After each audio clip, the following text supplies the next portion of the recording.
spot on his head. That must be JD. That's me. I appreciate seeing that. Another bald man trying to outshine you, that's got to be John. He keeps a clean-shaven head. And not to be beaten is our card reader here. Hello, sir. Glad you showed up. People are enjoying you. We have other speakers here, as you know. I'm very pleased with the speakers we have, including Mr. Anthony Lawler. I want to hand for everybody who's come out to help us today.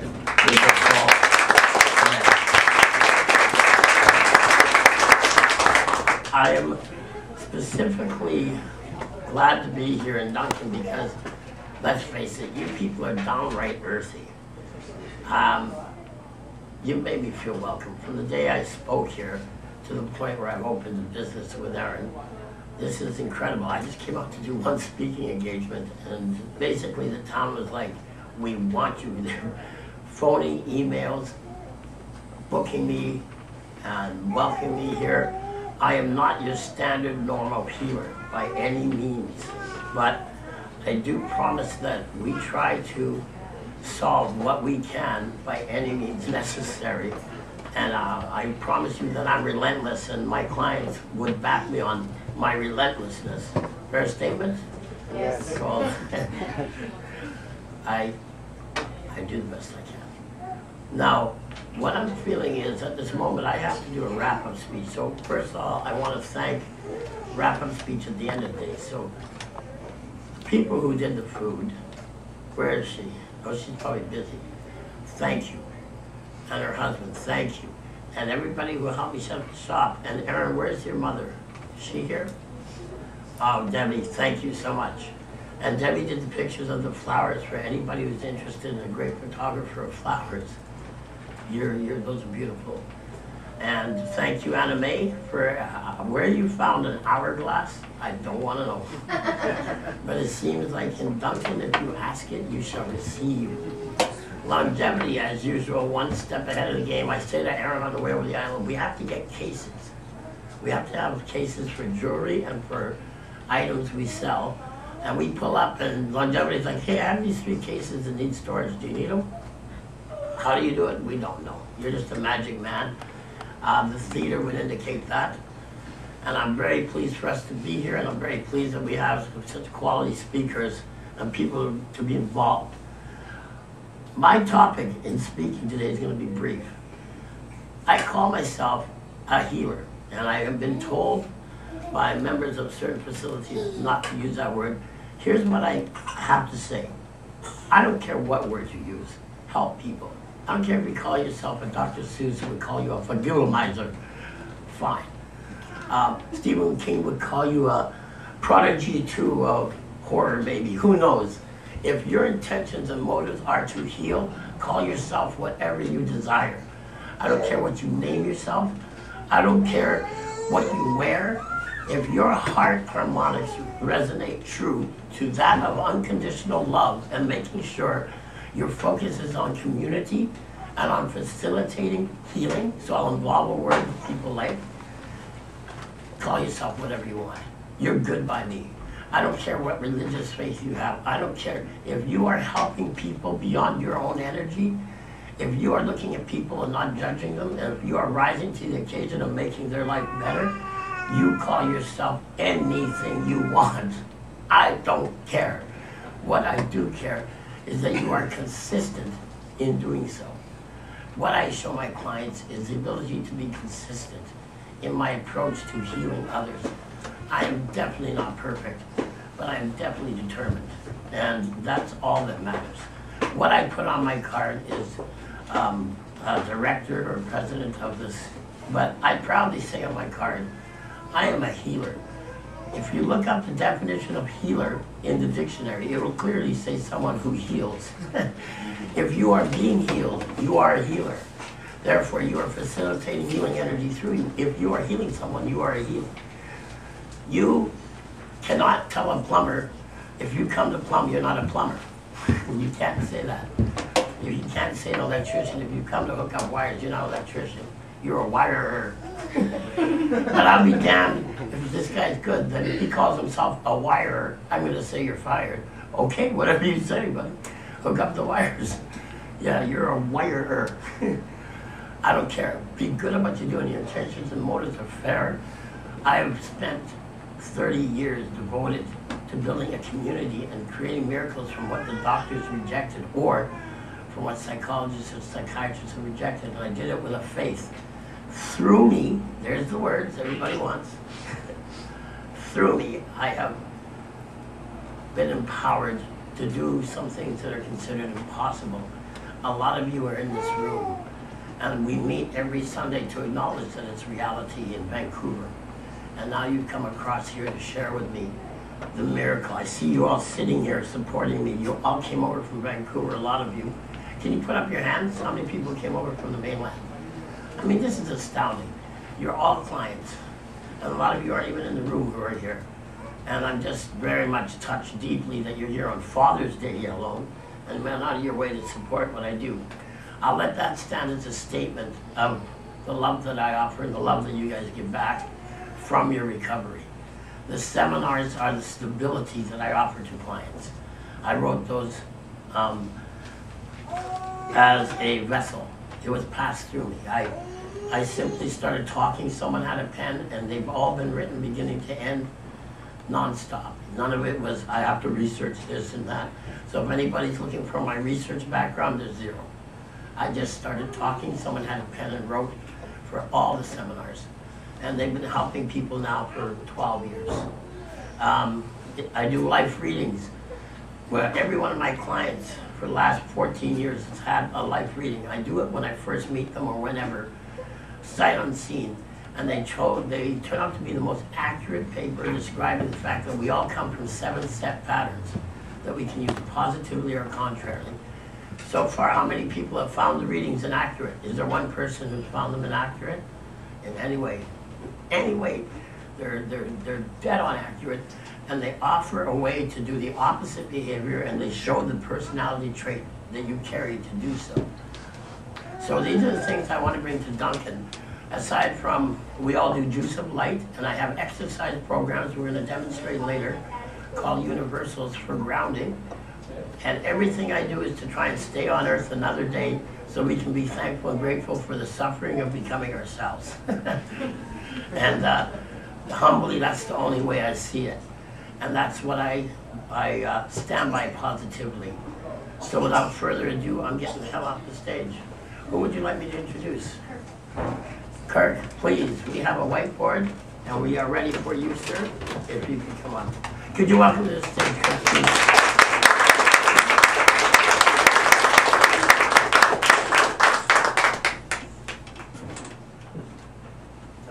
Sir.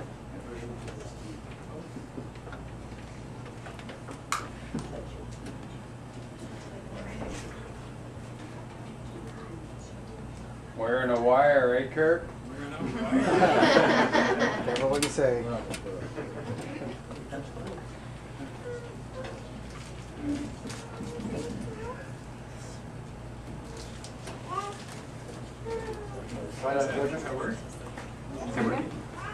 Is it working? Yep. Yeah, yeah. Whoa, don't have to talk loud or anything. No.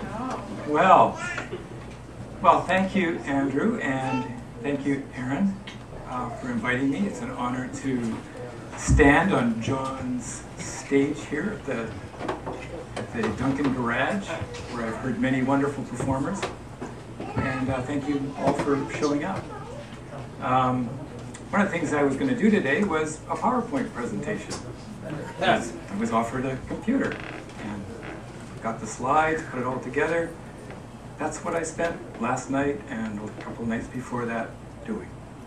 And I don't have that. So we're going to do some other things. And I didn't know that my teacher, Tolling, from many, many years ago, back in 1986, showed up. So I may be calling on him. Tolling, help! So we've got lots of experience, and we'll try and fill the 40 minutes, or maybe 20. We'll see.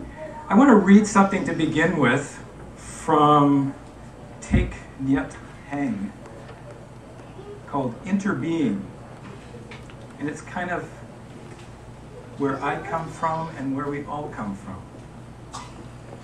If you were a poet, you will see clearly that there is a cloud in this sheet of paper. Without a cloud, there will be no rain. Without rain, the trees cannot grow. And without trees, we cannot make paper.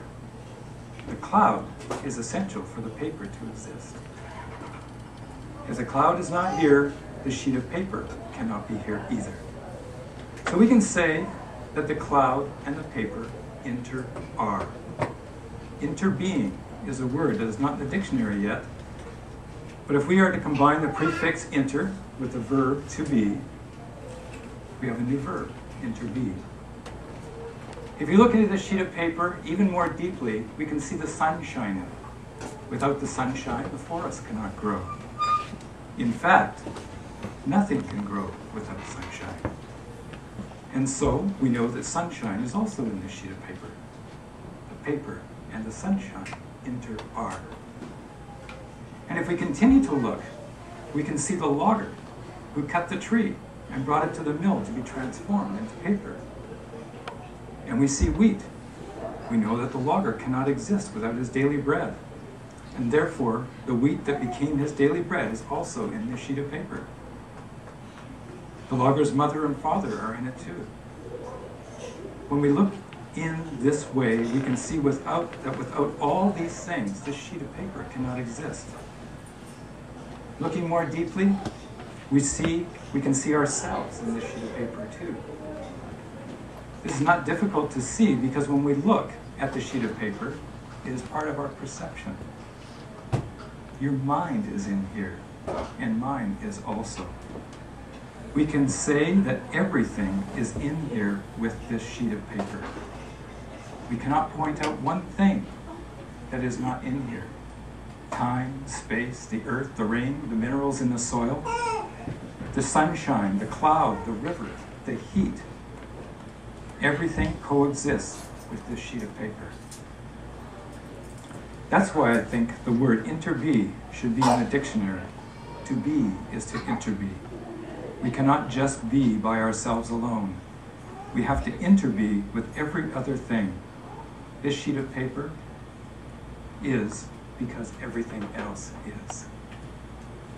Suppose we try to return one of the elements to its source. Suppose we return the sunshine to the sun. Do you think this sheet of paper is possible? No, without the sunshine, nothing can be. And if we return the logger to his mother, then we have no sheet of paper either. The fact is that this sheet of paper is made up only of non-paper elements. And if we return these non-paper elements to their sources, then there can be no paper at all. Without non-paper elements, like mind, logger, sunshine, and so on, there will be no paper. As thin as this paper is, it contains everything in the universe.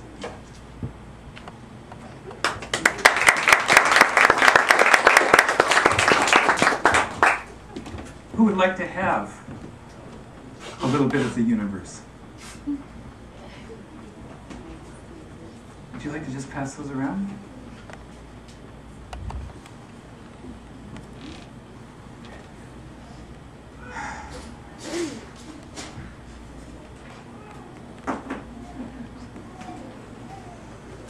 So, we're a community of practitioners and people interested in healing.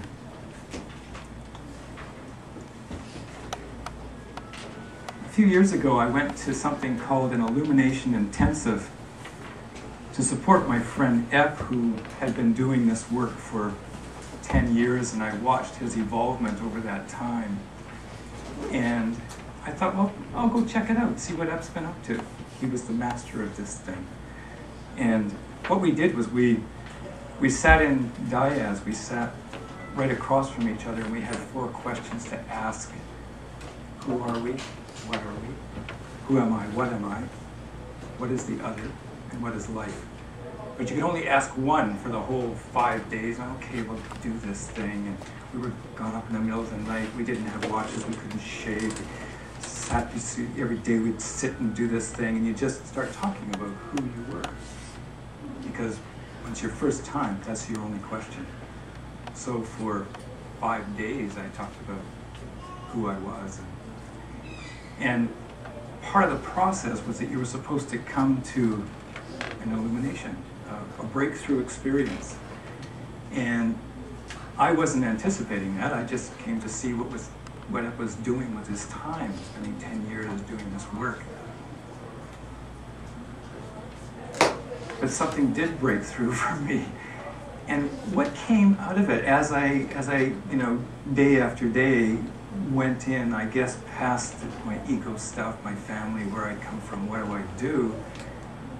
I started looking inside myself at molecules, atoms. And in atoms, space, electrons, neutrons, the space between an electron and a neutron being the same as the space between a baseball and a diamond and the outside of a diamond. So I'm space. Go figure. Well, so if I'm space, I took a breath and breath. The air that I breathe is the same as the air that you breathe. Is the same air that's been around for millennia. The same air that the people in wood. Each of these elements has different organ aspects in it. So my writing is terrible, so I'm just going to tell you what they are. So with wood, there's gallbladder and liver. With fire, fire is essentially spirit, heart.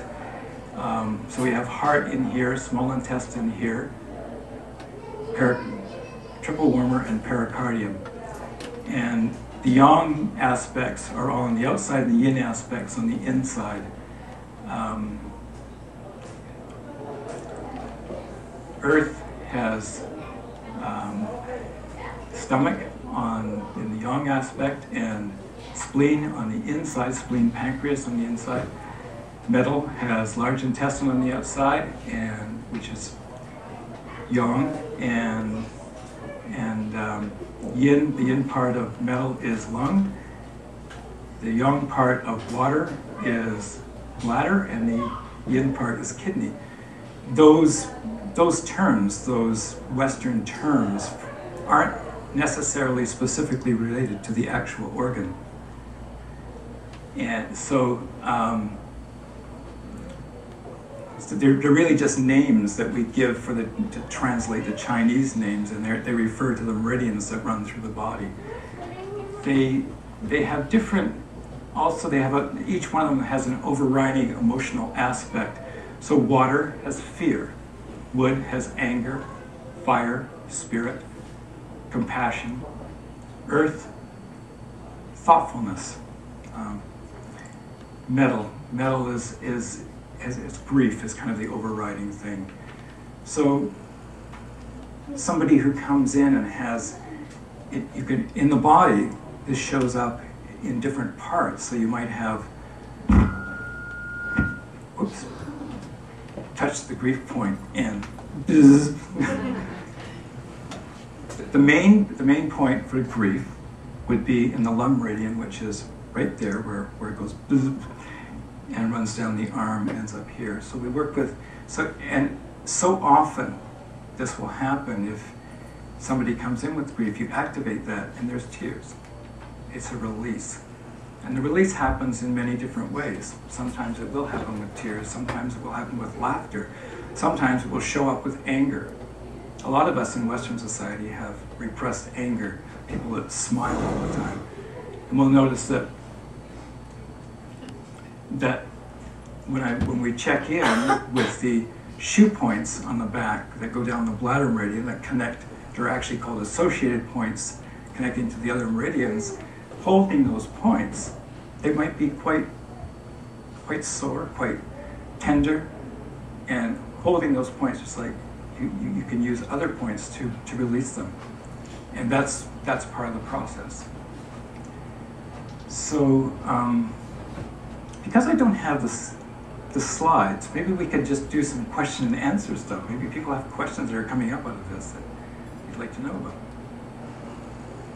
Would someone come to you like on a repetitive basis to try and balance their lives, or would they come to you on like an emergency need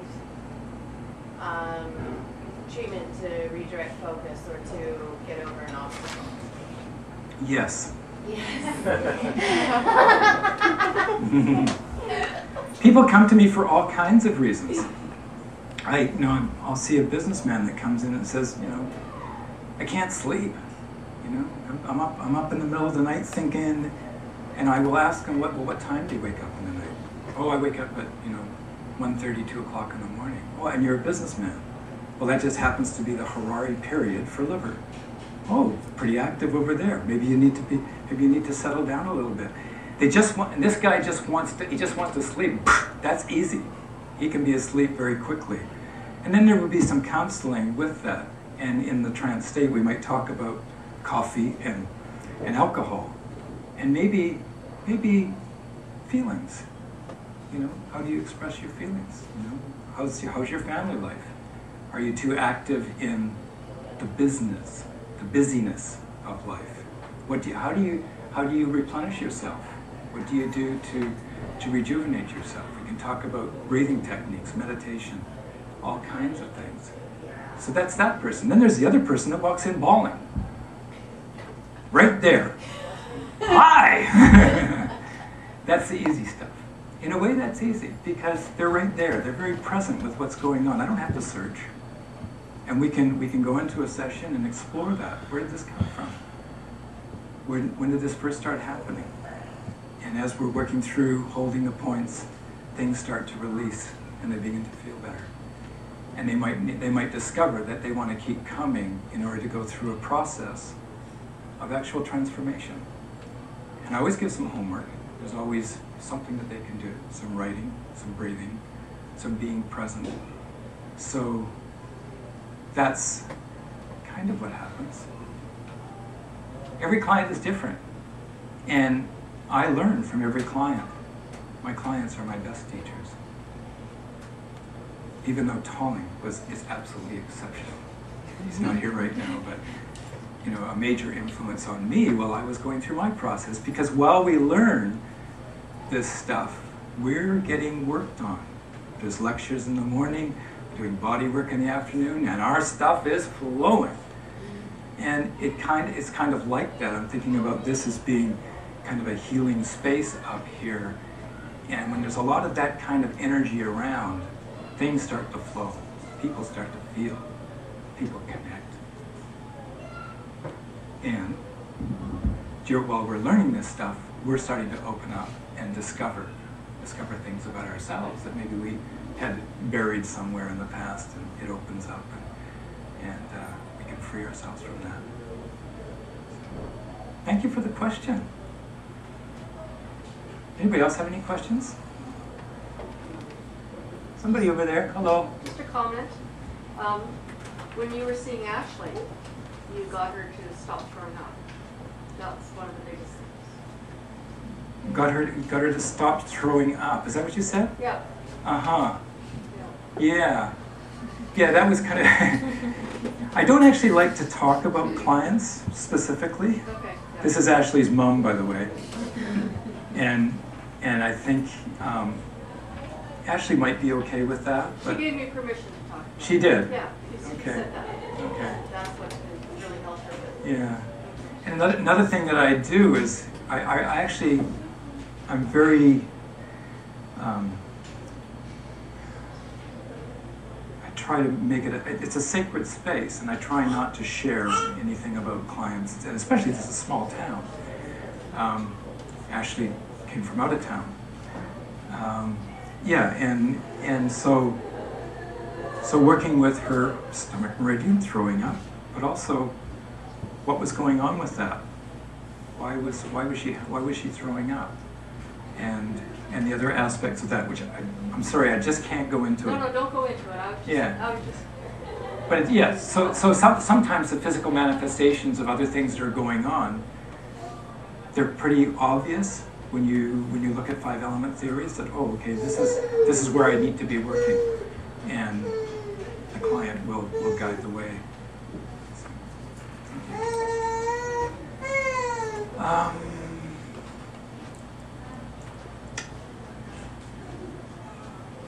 think my time is just about up. I had another little reading that I would like to read if I can find it.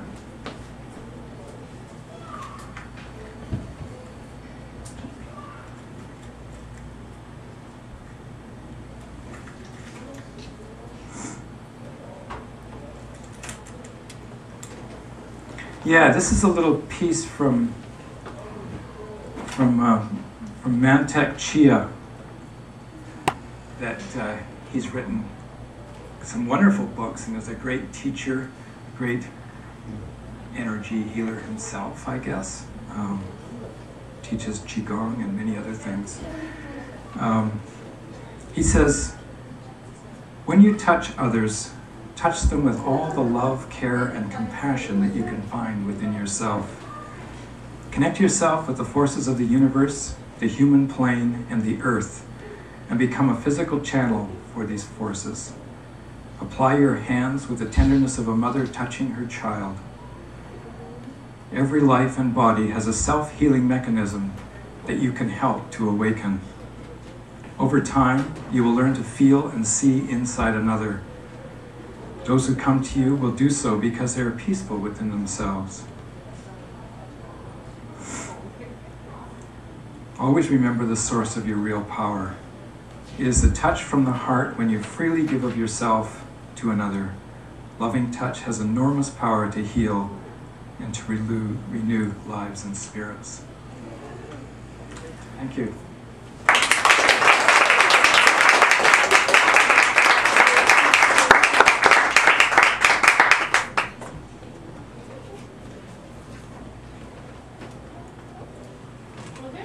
Good. Applause. Yay! Thank you. I was able to catch half of it from back there. So I love 5-element stuff. I absolutely love it. It's just so interesting. There is food and music on the patio. I think that's all I really need to say about that. We'll be back in about 15-20 minutes.